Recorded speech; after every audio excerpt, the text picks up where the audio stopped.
Oke, jadi hari ini kebetulan saya mengisi sesi kedua ya di PHP Developers Day gitu ya. Dan saya ingin menyampaikan, mengajak ke teman-teman sekalian, teman-teman programmer, teman-teman developer, bahwa saatnya sekarang kita untuk bermain di dunia entrepreneurship. Jadi zaman di era yang dunia semakin datar, kata Thomas Friedman gitu ya. Dia menulis buku satu yang terkenal, The World is Flat, dan dia mengatakan bahwa salah satu kekuatan pendatar dunia adalah adanya web, terus kemudian adanya people connecting seperti instant messaging dan seterusnya. Ini harusnya bisa kita gunakan atau bisa developer gunakan untuk pertama memikirkan kreativitas maya gitu ya, memikirkan kreativitas yang bisa kita tawarkan ke publik gitu ya, dan kita bisa hidup dari situ.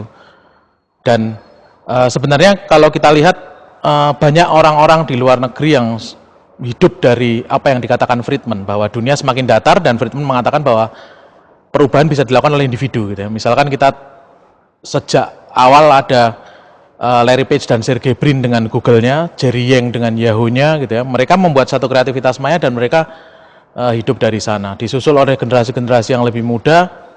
Misalkan ada Matt Mullenweg, kebetulan kemarin saya satu sesi dengan dia waktu di WordCamp Indonesia. Sama yang dilakukan, bahkan si Matt itu membuat WordPress, dia yang membuat WordPress.com pada saat umurnya 19 tahun gitu. Dan yang dia lakukan adalah dia waktu itu pengen belajar memprogram PHP gitu ya. Dia membuat satu content management system, kemudian bernama WordPress, dan sekarang kekayaannya udah 1 triliun gitu ya. Kita bisa lihat disusul oleh banyak sekali orang, misalkan ada Tom Anderson yang buat MySpace gitu ya. Jadi semuanya adalah programmer, dan benar-benar karakter si Matt, saya kebetulan sempat ngobrol cukup lama dengan dia waktu di Jakarta. Karakternya programmer gitu ya, yang tidak terlalu senang ngobrol, pendiam dan seterusnya. Dan yang pertama saya mengajak teman-teman para programmer developer untuk menjadi entrepreneur, sudah saatnya, bukan lagi kita jadi kuli dan juga jadi buruh gitu ya. Terus kemudian yang kedua, manfaatkan internet, manfaatkan blog, lakukan blogging untuk kita men-share, misalkan kita punya kreativitas maya seperti apa, punya produk seperti apa dengan bahasa yang lebih enak, karena blog tempat yang efektif. Blogging itu sekarang boleh dikatakan tempat paling efektif, tempat paling murah untuk kita melakukan personal branding, daripada kita pasang iklan di koran. Misalkan satu halaman full color itu kan 120 juta. Kalau kita punya situs domain sendiri 100.000 plus hostingnya 200.000, itu sudah setahun gitu ya. Jadi gunakan itu, dan kemudian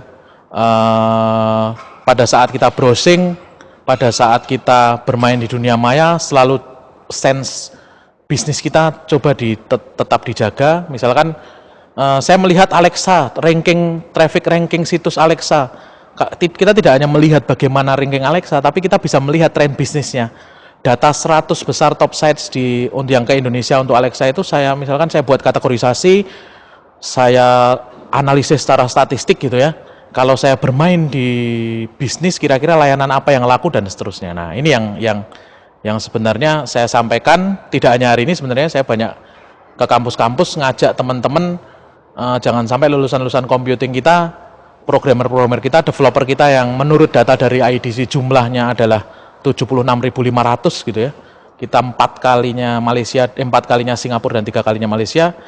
Tapi ternyata produk kita lebih rendah daripada mereka, lebih sedikit daripada mereka. Nah, saya mengajak anak-anak muda untuk kuatkan di technical skill gitu ya, latih kemampuan verbal, lakukan personal branding gitu ya, dan kemudian juga create atau buat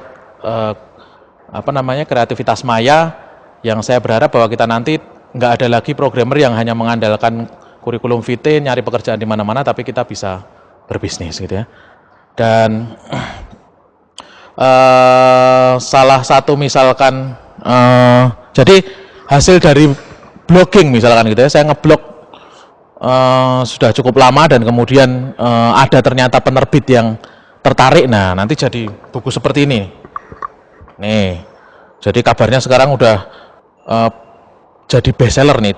Awalnya dicetak cuma 3.000 karena penerbitnya sepertinya agak underestimate gitu ya, dengan Romi Satrio Wahono ini siapa, kutu kupret deso gitu ya, dengan user interface yang tidak menarik kan gitu ya.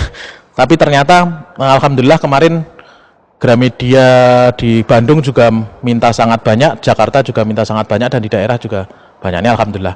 Ini termasuk jalur. Padahal saya mulainya dari blogging buat kreativitas maya dan seterusnya sampai ada penerbit yang tertarik, nanti bisa lari kemana-mana dan seterusnya. Oke, mungkin seperti itu. Terima kasih.